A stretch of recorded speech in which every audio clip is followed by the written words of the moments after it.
Good morning అండి. ప్రతి ఒక్కరు కూడా తెలుసుకోవాల్సింది ఏంటంటే, ఒక బంధం బలవంతుడైనా చేసింది, ఒక బంధం బలహీనరాలుగా చేసింది. కానీ తెలుసుకోవాల్సింది ఒకటే, బంధం ఉందని చెప్పేసి బలంగా ఉండకూడదు, బంధం లేదు కదా అని చెప్పేసి బలహీనులలాగా బ్రతకూడదు ఫ్రెండ్స్. ధైర్యానికి ఎప్పుడు కూడా ముందడుగేయటానికి నేర్చుకున్నాను.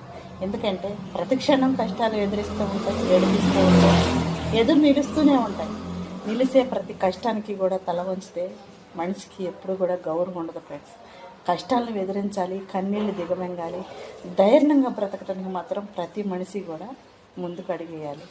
సాగిపోయే దాంట్లోనే ఇలువ ఉంటుంది, కానీ ఆగిపోయి సాలించుకుంటే నీ జీవితానికి నీకు ఎప్పటికీ అర్థం ఉండదు ఫ్రెండ్స్. ఓడిపోయి అన్నా ఒకటి, చచ్చిపోతుంటారు.